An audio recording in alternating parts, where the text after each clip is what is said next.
नमस्कार. कमलनयन बजाज रुग्णालयातर्फे आयोजित करण्यात येणाऱ्या आरोग्य प्रशिक्षण कार्यक्रम याचं नाव बजाज पल्स आहे. याच्या पुढच्या भागामध्ये स्वागत करताना अत्यंत आनंद होत आहे. मी डॉक्टर अजय वसंत रोटे, मेडिकल डायरेक्टर, वैद्यकीय संचालक, कमलनयन बजाज रुग्णालय. आज आपल्या सोबत आहेत डॉक्टर अमित पाटील, जे प्रख्यात न्यूरो सर्जन आहेत, डॉक्टर मधुबाला सिंगला मॅडम, ज्या न्यूरो फिजिशियन आहेत, डॉक्टर विनोद गोसावी, जे प्रख्यात फिजिशियन आणि इंटेन्सिव्हिस्ट आहेत, आमच्याकडे ICU इंचार्ज आहेत कमलनयन बजाज रुग्णालयामध्ये. आज आपण एका अत्यंत महत्त्वाच्या आणि अत्यंत सेन्सिटिव्ह अशा विषयाबद्दल चर्चा करणार आहोत. रस्ते अपघातांचं प्रमाण दिवसेंदिवस वाढत चाललेलं आहे. तुम्ही बघताय की ज्या मोठ्या प्रमाणामध्ये रस्त्यांचे अपघात होत आहेत आणि चांगले तरुण, दुर्दैवानी तरुण व्यक्ती आपलं प्राण गमावत आहेत किंवा परमनंट म्हणजे कायमस्वरूपी त्यांना अपंगत्व येत आहे. तर ह्या रस्ते अपघात संदर्भात कमलनयन बजाजनी बराच विचार केला आणि आम्ही एक ट्रॉमा टीम तयार केलेली आहे. म्हणजे कुठल्याही व्यक्तीला जर रस्ते अपघात झाला, इजा झाली रस्त्याच्या अपघातामध्ये, तर अशा व्यक्तींची योग्य काळजी घेण्यासाठी एक पूर्ण आम्ही टीम तयार केली, तज्ज्ञ डॉक्टरांची टीम तयार केली. त्याच्यामध्ये neuro surgeon, neuro physician, intensivist, general surgeon, त्याच्यानंतर ऑर्थोपेडिक सर्जन, स्पाईन सर्जन आणि ॲनेस्थेटिस्ट आणि बाकी सर्व टीम, अशा फिजिशियन, या सगळ्या लोकांची आम्ही एक टीम तयार केली कमलनयन बजाज रुग्णालयाने. याच्यामध्ये महत्त्वाचा भाग असा आहे की जेव्हा रस्ते अपघात होतात आणि जेव्हा रुग्णालयामध्ये आणलं जातं किंवा ज्या पद्धतीनं आणलं जातं आणि ज्या वेळामध्ये आणलं जातं, या प्रत्येक ठिकाणी वेळेला फार महत्त्व आहे आणि त्वरित उपचार होणं फार महत्त्वाचं आहे. तर या संदर्भात आपण काही महत्त्वाच्या गोष्टी आज आपल्या तज्ज्ञ डॉक्टर मंडळींकडनं जाणून घेणार आहोत. सर्वप्रथम मला डॉक्टर अमित पाटील यांना असं विचारायचं आहे की रस्ते अपघात झाला, एखाद्याला दुर्दैवाने जर रस्त्यात अपघात झाला, तर त्याला जवळच्या रुग्णालयात घेऊन जाईपर्यंत सोबतच्या व्यक्तींनी काय काळजी घ्यायला पाहिजे? आजकाल जी वाढती रहदारी आहे त्याच्यामध्ये बऱ्याचदा आपण अशा प्रसंगाला सामोरे जातो की रस्त्यावरती कोणाचा तरी दुचाकी स्वाराचं किंवा चारचाकी स्वारासोबत काहीतरी ऍक्सिडेंट झालाय आणि जेव्हा ऍक्सिडेंट होऊन एखादा व्यक्ती रस्त्यावर पडतो तेव्हा या ठिकाणी आपलं जर सर्वसामान्य ज्ञान आपल्याला असेल की नेमकं या रुग्णाला काय प्रथमोपचार दिला पाहिजे त्या ठिकाणी ऑन द स्पॉट, तर त्याच्याने बऱ्याच लोकांचा प्राण वाचवण्यामध्ये खूप मोठा फायदा होऊ शकतो. तर कुठलाही अपघातग्रस्त झालेला जो रुग्ण असतो त्याला सर्वप्रथम जे आहे त्याला एका सुरक्षित स्थळी हलवणं हे फार गरजेचं असतं आणि ते हलवताना एका गोष्टीची फार काळजी घेणं गरजेचं आहे की त्याचं जे डोकं आणि त्याचा जो मनका आहे तो स्थिर ठेवणं फार गरजेचं आहे. त्यानंतर सगळ्यात पहिले प्रथमदर्शनी रुग्णाचं एक असेसमेंट करणं फार महत्वाचं असतं की तो श्वास घेत आहे की नाही, तो शुद्धीवर आहे की नाही. जर एखाद्या रुग्णाला श्वास घ्यायला काही त्रास होत असेल किंवा जर तो बेशुद्ध अवस्थेत असेल तर याचा असा अर्थ होतो की तो फार जास्त सिरियस आहे, त्याला फार जास्त गंभीर इजा झाली आहे. आणि यावेळेस फार महत्वाचं असतं की तातडीनं जवळपासचं जे एखादं मोठं रुग्णालय आहे या रुग्णालयाला एक मदत मागवणं ही गोष्ट फार गरजेची. तर बऱ्याच लोक आजकाल जसं कमलनयन बजाज हॉस्पिटलने पण खूप मोठ्या प्रमाणावरती कार्डिओपल्मोनरी रिससिटेशन ट्रेनिंग जी आहे ती आपण बऱ्याच वेगवेगळ्या संस्थांमध्ये जाऊन करत आहोत. तर हे जर कार्डिओपल्मोनरी रिससिटेशन कसं द्यावं हे जर त्या ठिकाणी जो व्यक्ती आहे त्याला जर हे जमत असेल तर याच्याने खूप म्हणजे फरक पडू शकतो आणि त्या व्यक्तीचं प्राण हे वाचवण्यामध्ये खूप मोठा त्याचा सहभाग या ठिकाणी येऊ शकतो. तर तातडीनं रुग्णाला जवळच्या हॉस्पिटलमध्ये जर ॲम्ब्युलन्स मागवून जर पाठवलं तर त्या ठिकाणी म्हणजे टाइम इज व्हेरी इम्पॉर्टंट, त्याला इजा होण्याची शक्यता कमी होते. आणि हा जो असतो हा इनिशियल पिरियड जो असतो त्याला आम्ही गोल्डन अवर असं म्हणतो. म्हणजे या ड्युरेशन मध्ये जर इमिडिएटली ऍक्शन्स घेतले आणि योग्य ठिकाणी जर रुग्णाला पोहोचवलं तर त्यामध्ये खूप पुढच्या आउटकम मध्ये आणि रिकव्हरी मध्ये खूप मोठ्या प्रमाणावर फरक पडतो. फार महत्वाची माहिती दिली तुम्ही. जे आता सांगितलं की आपण सेव्ह लाईफ म्हणून प्रोग्राम रन करतो. सेव्ह लाईफ मध्ये आपण काय करतो की सर्वसामान्य लोकांना प्रशिक्षण देतो की अशा परिस्थितीमध्ये काय करायचं. त्याच्यामध्ये आम्ही शाळा, कॉलेजेस, इंडस्ट्रीज, शासकीय संस्था, प्रायव्हेट संस्था, आतापर्यंत 40,000 व्यक्तींना आपण ट्रेनिंग दिलेली आहे आणि हे रोज चालू राहणारं, निरंतर चालू राहणारं काम आहे. तर न्यूरोसर्जन म्हणून मला तुम्हाला पुढचा प्रश्न विचारायचा आहे की ठीक आहे, समजा रुग्ण आपण ज्याला रस्ते अपघात झाला त्याला आपण रुग्णालयापर्यंत नेलं, पण अशा रुग्णाच्या मेंदूला इजा झालेली आहे याची काय लक्षणं आहेत? कुठलाही जो अपघातग्रस्त झालेला व्यक्ती असतो तर अपघात म्हणजे एका क्षणिक इम्पॅक्ट मध्ये होणारा एक इन्सिडेंस आहे. तर त्या दौरान शरीराच्या अनेक अवयवांना जो इंजुरीज होतात त्यापैकी मेंदू जो असतो आपला, त्याचं नॉर्मल अनाटॉमी अशी असते की मेंदू एका सेरेब्रोस्पायनल फ्लुइड मध्ये फ्लोटिंग कंडिशन मध्ये असतो आपल्या स्कल कॅव्हिटीमध्ये. त्यामुळे एखाद्याला डायरेक्ट जरी मेंदूला इम्पॅक्ट झालेला नसला तरी एक जोरात झटका लागल्यामुळे बऱ्याचदा मेंदू जो आहे तो कवटीच्या आतल्या आत शेकडो वेळेला व्हायब्रेट होऊन त्याला बऱ्याचशा शेअरिंग इंजुरीज असं म्हणतात. म्हणजे प्रत्यक्षात जरी डोक्याला बाहेरून मार लागलेला नसला तरीही मेंदूला इजाही होऊ शकते.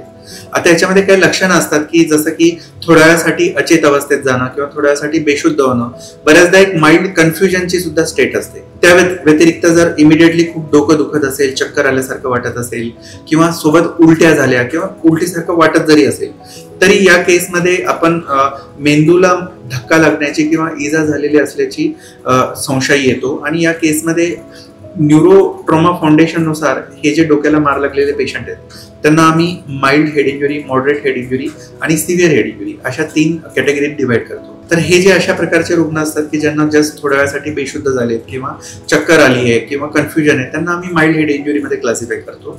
आणि जे रुग्ण अगदी बेशुद्ध अवस्थेतच गेलेत आणि ज्यांना बिलकुलच काही रिस्पॉन्स देत नाहीयेत आणि सिव्हिअर नाकातोंडातनं ब्लिडिंग होते किंवा वॉमिटिंग होते अशा पेशंट्सला आम्ही सिव्हिअर हेड इंजुरीमध्ये क्लासिफाय करतो. तर हे सगळं, आणि या दोघांच्या मध्ये जे रुग्ण असतात जे काही घंट्यासाठी बेशुद्ध होतात किंवा जे सेमी कॉन्शियस असतात त्यांना आम्ही मॉडरेट हेड इंजुरीमध्ये क्लासिफाय करतो. तर हे सगळं बघण्यासाठी आमचा एक मापदंड आहे, त्याला आम्ही ग्लासगो कोमा स्केल म्हणून करतो. त्याच्यावरती आम्ही स्कोरिंग करतो पेशंटची आणि त्यानुसार आमचे पुढचे ट्रीटमेंट प्रोटोकॉल्स हे डिपेंड असतात. अगला सवाल मैं डॉक्टर मधुबाला मैडम से पूछना चाहूँगा. जैसे डॉक्टर अमित पाटिल ने अभी बताया कि अगर ब्रेन इंजरी है तो उसके कुछ लक्षण हैं, लेकिन उसमें से कुछ ऐसे लक्षण होंगे जो बहुत ज़्यादा सीरियस इंजरी को पॉइंट आउट करते हैं. तो ऐसे रेड फ्लैग्स या सीरियस लक्षण कौन कौन से हैं? Yes, definitely good question. इनके जानने में जाना हमारे लिए बहुत ज़रूरी है बिकॉज सीरियस लक्षण को हमें इमीडिएटली केयर करना बहुत ज़रूरी होता है. बिकॉज वहाँ पे अगर आप टाइम वेस्ट कर देते हैं तो पेशेंट आगे जाके फ्यूचर में उसकी ब्रेन में permanent disability end permanent deficit हो सकता है. इसलिए उसमें जो मेन है पेशेंट जो साइड पे उसको अपने इंजरी हुआ है या ट्रॉमा हुआ है उस साइड पे पेशेंट को immediately you have to ask whether patient होश में है या नहीं है. तो उससे आप जनरल क्वेश्चन जैसे उसका नाम पूछ सकते हैं या फिर वो कहाँ पे रहते हैं, कैसे गिर गए. अगर पेशेंट वो आंसर कर पा रहा है दैट मीन्स पेशेंट होश में है. सेकेंड इज अगर पेशेंट बेहोश है that indicates a red flag कि अंदर ब्रेन में उसके कुछ डैमेज है अगर वो आंसर नहीं कर पा रहा है. और प्लस उसको परसिस्टेंट वॉमिटिंग आ रही है. अगर पेशेंट कंटिन्यूसली वॉमिट कर रहा है that means that also indicates कि अंडरलाइंग उसके ब्रेन को काफी डैमेज हुआ है. थर्ड थिंग, अगर पेशेंट का कोई भाग काम नहीं कर रहा है बट वो उस साइड पे जाना थोड़ा डिफिकल्ट है बिकॉज ऑर्थोपेडिक इंजरीज भी होती है. जैसे पेशेंट को जैसे ट्रॉमा हुआ है, कोई हाथ पैर फ्रैक्चर हो गया है, बट अगर आपको कुछ एक्सटर्नल इंजरी नहीं दिख रहा है हाथ पैर में फिर भी पेशेंट हाथ पैर मूव नहीं कर रहा है तो दैट मीन्स दैट उसको ब्रेन में कुछ ना कुछ डैमेज हो गया है जिसकी वजह से उसका हाथ का या पैर का मूवमेंट रुक गया है. या फिर उस पेशेंट को बोलने में दिक्कत आ रही है या फिर पेशेंट को याद नहीं आ रहा है वो कहाँ पे है, वो किसी को रिकग्नाइज नहीं कर पा रहा है, वो भी इंडिकेट करते हैं कि पेशेंट के ब्रेन के अंदर काफ़ी डैमेज है. तो ये अगर फीचर्स हैं तो इमीडिएटली आपको नियर बाई हॉस्पिटल जो भी है वहाँ पे लेके जाना है. तो अर्जेंट केयर बहुत रिक्वायर्ड है बिकॉज अगर ब्रेन में इंजरी है तो उसको अपन ने टाइम पे केयर नहीं किया तो परमानेंट पेशेंट की डेफिसिट हो सकता है या पेशेंट की जान भी जा सकती है. और जैसे आपने बताया तो कोई भी जब हेड इंजरी का पेशेंट आता है तो उसके लिए क्या क्या टेस्ट करवाना ज़रूरी रहता है और वो सब सुविधा कमल नयन बजाज में क्या क्या उसमें अवेलेबिलिटी है? डेफिनेटली कमल नयन बजाज हॉस्पिटल एक कंप्लीट हॉस्पिटल है. यहाँ पे वो सभी टेस्ट अवेलेबल हैं जो भी पेशेंट ट्रॉमा पेशेंट को रिक्वायर्ड रहते हैं. बट हेड इंजरी जैसे कि हमें न्यूरोलॉजिस्ट तो हेड इंजरी के लिए स्पेसिफिकली हमें जो टेस्ट लगते हैं जो अर्जेंट लगता है वो एक CT scan of the brain जिसमें हमें पेशेंट को ब्रेन के स्कैल्प में या फिर बोनी इंजरीज हुई हैं या इंटरनल पेरेन्काइमा डैमेज हुआ है वो लोकलाइज करना बहुत ज़रूरी होता है. अगर पेशेंट को कुछ रेड फ्लैग्स हैं तो उसके अकॉर्डिंगली तो पेशेंट का इमीडिएट ट्रीटमेंट हम कर सकते हैं. तो ये scan CT scan is very important. अगर सीटी स्कैन में कुछ नहीं मिलता है तो we can do MRI which is जिसमें हमें ज़्यादा डिटेल में एनालिसिस मिलता है ब्रेन के बारे में. कुछ माइनर इंजरीज हुए हैं जैसे सर ने बताया कि इम्पैक्ट एक्सटर्नल इम्पैक्ट नहीं दिखता है स्टिल ब्रेन को शेयर फोर्सेस की वजह से इंजरीज हो जाती हैं जो हम एमआरआई में पिकअप कर सकते हैं. तो एमआरआई सीटी स्कैन ये सब फैसिलिटीज़ हमारे पास अवेलेबल हैं. प्लस अगर पेशेंट कोमाटोज है और CT MRI सब नॉर्मल है। हमारे पास EEG की भी फैसिलिटी है, पेशेंट का ब्रेन फंक्शन कर रहा है या नहीं कर रहा है, जिससे हम वो भी डिफ्रेंशिएट कर सकते हैं कि पेशेंट का ब्रेन प्रेजेंटली एक्टिव है या नहीं। इसके अलावा लैब टेस्ट जो भी लगते हैं वो भी है हमारे पास डाटा। यस, ब्लड टेस्ट जैसे कि यस, ब्लड टेस्ट जो भी रिक्वायर्ड है, जैसे पेशेंट अगर कुछ मेडिकेशन ले रहा है वो भी जानना बहुत जरूरी होता है। अगर पेशेंट कुछ खून पतले की टैबलेट्स ले रहा है, जैसे हार्ट का पेशेंट है या फिर वाल्व रिप्लेसमेंट वगैरह हुआ है उसका पास्ट में, तो उसके लिए कुछ ब्लड थिनर्स मेडिकेशन ले रहा है। अगर वो मेडिकेशन है तो उस केसेस में इंजरी प्रोग्रेस होने के और पर से इंजरी वेरी सीवियर होने के बहुत चांसेस होते हैं, तो वो हिस्ट्री पूछना एंड उसके लिए ब्लड टेस्ट इमीडिएट सेंड करना भी बहुत इंपॉर्टेंट होता है। ये आपने बहुत इंपॉर्टेंट बात कही अभी, क्योंकि बहुत बार वो हड़बड़ी में लोग भूल जाते हैं कि उनके क्या मेडिसिन चालू है, डायबिटीज के हैं, ब्लड प्रेशर के हैं, ब्लड थिनर है, जो कुछ भी है, तो वो जानकारी लेना उनसे बहुत ज़रूरी है। और किसी ने वो बताना वहाँ जाने के बाद कि ये मेडिसिन चालू है, ये बताना बहुत ज़रूरी है, बिकॉज उसकी वजह से जो प्रोग्रेशन होता है, अगर पेशेंट ब्लड थिनर पे है तो उसका जो इंजरी है बहुत जल्दी प्रोग्रेस, अगर इंटरनल ब्लीडिंग कुछ हो रहा है तो किसी भी चीज़ से रुकेगा नहीं अनलेस वी बेसिकली उसको रिवर्स करे जो मेडिसिन वो ले रहे हैं। जैसे कि एंटीकोगुलेशन नाम की टैबलेट्स रहते हैं, अगर वो ले रहे हैं तो उसके लिए हमें स्पेसिफिक ब्लड प्रोडक्ट्स देने पड़ते हैं, जैसे कि FFPs, विटामिन के इंजेक्शंस। तो ये सब हमें अगर हिस्ट्री मालूम है तभी हम दे सकते हैं, तो वो हिस्ट्री लेना और उसका ट्रीटमेंट करना बहुत इंपॉर्टेंट हो जाता है। और जैसे आपने सही बताया कि जो CT स्कैन है वो सबसे एडवांस CT स्कैन हमारे पास है, 384 स्लाइस CT स्कैन, और जब ये इंस्टॉल हुआ था तो वो इंडिया का फर्स्ट इंस्टॉलेशन था। MRI भी 3 टेस्ला MRI हमारे पास है, जो बहुत एडवांस्ड और एक्यूरेट डायग्नोसिस हमको दे सकता है। और हमारे रेडियोलॉजिस्ट और ये pathologist team is also available round the clock, तो उसकी कोई दिक्कत नाही आहे। डॉक्टर विनोद, मला तुम्हाला असा प्रश्न विचारायचा आहे की जेव्हा कमलनयन बजाज रुग्णालयामध्ये अशा प्रकारचा एखादा अपघाती रुग्ण येतो तेव्हा आपल्याकडे काय अशी विशेष आपण सुविधा निर्माण केलेली आहे ज्याच्यामुळे त्याला आपण त्वरित उपचार देऊ शकतो? नमस्कार. कमलनयन बजाज हॉस्पिटल हे कम्प्लीट हॉस्पिटल जसं आपण आत्ताच विचारलं, त्याच्यामध्ये आपण ज्यावेळेस अपघाती रुग्ण येतो त्यावेळेस आपण इमर्जन्सी डिपार्टमेंटमध्ये कोड ऍक्टिव्हेट करतो, ज्याला आपण ट्रॉमा कोड म्हणतो, ज्याच्यामुळे त्वरित जे आपले तज्ञ डॉक्टर्स आहेत, जसे न्यूरोसर्जन्स आहेत, ऑर्थोपेडिक सर्जन्स आहेत, जनरल सर्जन्स आहेत, इंटेन्सिव्ह केअरची टीम आहे, यांना एक कोडद्वारे इमिजिएटली आपल्याला इमर्जन्सी डिपार्टमेंटमध्ये बोलवलं जातं आणि तिथे रुग्ण आल्या आपण त्यांचं जसं ABC म्हणून, जसं एअरवे, ब्रीदिंग आणि सर्क्युलेशन. जसं एअरवे म्हणजे श्वास सगळ्यात महत्वाचा आहे, त्यामुळे श्वास चालू असेल किंवा ऑक्सिजन कमी असेल तर आपण त्याचा श्वास व्यवस्थित करायला पाहतो किंवा मग पेशंटला व्हेंटिलेटरवर ठेवतो, ही सगळ्यात महत्वाची गोष्ट. दुसरी गोष्ट म्हणजे ऑक्सिजन व्यवस्थित पुरवलं जातं का हे पाहतो, आणि तिसरी गोष्ट म्हणजे त्याचे जर ब्लड लॉस झालेला असेल, BP कमी असेल तर आपण त्यांना सलाईनद्वारे BP आणतो आणि इमिजिएट आपल्याकडे जी फॅसिलिटीज आहेत, CT स्कॅन, MRI आणि ॲडव्हान्स लॅबच्या फॅसिलिटीज आहेत, याद्वारे आपण सगळ्या टेस्ट करून त्या पेशंटला स्टेबल करतो आणि तिथं स्टेबल करून आपण त्याचं स्कॅन करून पेशंटला इमिजिएटली ICU मध्ये आपण हलवण्याचा प्रयत्न करतो. याच्यामध्ये आणखीन एक आपण रिसेंटली जसं सुरू केलेलं आहे कोड ट्रॉमा, तर आपण केलं जसं आपण बोललो आता. दुसरं असं की कुठल्याही जास्त फॉर्मॅलिटीमध्ये वेळ वाया घालवत नाही आपण. कॅज्युअलिटीमध्ये पेशंट आला की त्वरित त्याच्या तपासण्या करून तज्ज्ञ डॉक्टर त्याच्यावर उपचार आधी सुरू करतात. ते प्राथमिकता, रुग्णांच्या उपचाराची प्राथमिकता ही कायम कमलनयन बजाजमध्ये ठेवल्या जाते. दुसरा प्रश्न, आपण स्वतः इंटेन्सिव्हिस्ट आहात, तज्ज्ञ आहात, अतिव दक्षता तज्ज्ञ आहात, तर ज्यांना न्यूरोट्रॉमा किंवा ट्रॉमॅटिक ब्रेन इंजुरी झालेली आहे अशा रुग्णांना अतिव दक्षता विभागाच्या कुठल्या सपोर्टची गरज असते किंवा ज्या कुठल्या सुविधा आपल्याकडे उपलब्ध आहेत? जसं आपला ICU ॲडव्हान्स ICU आहे, ज्याच्यामध्ये सगळे ॲडव्हान्स टेक्नॉलॉजीज आहेत आणि आपल्याकडे round the clock advance critical care specialist आहेत.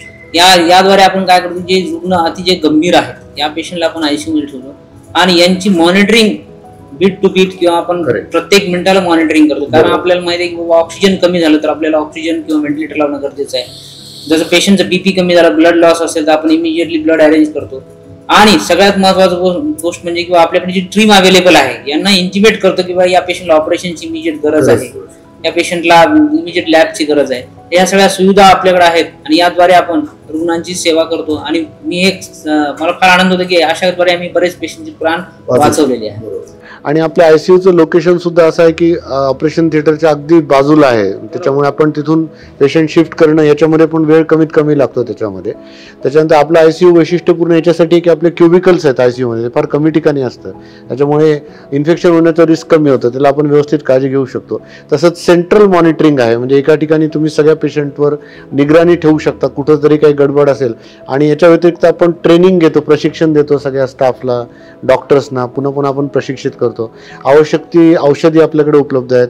ब्लड स्टोरेज सेंटर इनहाऊस आपल्याकडे उपलब्ध आहे, त्याच्यामुळे रक्ताची कधी कमतरता पडत नाही आपल्या रुग्णांना. तर या सगळ्या सुविधा एकाच छताखाली उपलब्ध असल्यामुळे इव्हन ज्यांना गंभीर इजा झालेली आहे मेंदूला अपघातामध्ये, अशा रुग्णांना सुद्धा मला वाटतं आपण सक्सेसफुली आतापर्यंत रिव्हर्ट करू शकलेलो आहोत. तर आपण आता जसं बघितलं की रस्ते अपघातामध्ये ज्यांना इजा होतात, मग त्या प्रामुख्याने मेंदूला होणारी इजा ज्याच्यामुळे जीवाला धोका संभवतो किंवा दूरगामी त्याचे दुष्परिणाम होऊ शकतात, या सगळ्या टाळण्यासाठी कमलनयन बजाज रुग्णालयाने सतत अग्रेसर राहून एक छान अशी टीम तयार केलेली आहे जी त्वरित उपचार करते, निदान करते, उपचार करते आणि पेशंटला, रुग्णाला गंभीर दूरगामी परिणाम होणार नाही या दृष्टीनं त्याची पूर्णपणे काळजी घेतली जाते. आणि याच्या व्यतिरिक्त आपण एक आरोग्य सहयोग या नावाचं एक कम्युनिटी हेल्थ कॉल सेंटर पण आपण सुरू केलेलं आहे आणि ही महाराष्ट्रातली पहिली सुविधा आहे. त्याच्यामध्ये एक फोन नंबर आहे, खाली लिहिलेला फोन नंबर तुम्ही बघू शकता. ही एक निःशुल्क सेवा आहे. तर कोणालाही कधी आवश्यकता पडली आरोग्यविषयक कुठल्याही समस्येसंदर्भात तर आपण या क्रमांकावर फोन करू शकता. आणि हा फोन जो आहे हा एक DNB डॉक्टर म्हणजे MD डॉक्टर आमच्याकडे अटेंड करतात आणि योग्य तो सल्ला आपल्याला अशा परिस्थितीत दिला जातो. म्हणजे ट्रॉमा जरी झाला, ॲक्सिडेंट जरी झाला तर न घाबरता आपण या नंबरवर संपर्क करून आवश्यक ती मदत मिळवू शकता. सर्व तज्ञ डॉक्टर आपण इथे आलात त्याच्याबद्दल मनपूर्वक धन्यवाद. थँक्यू.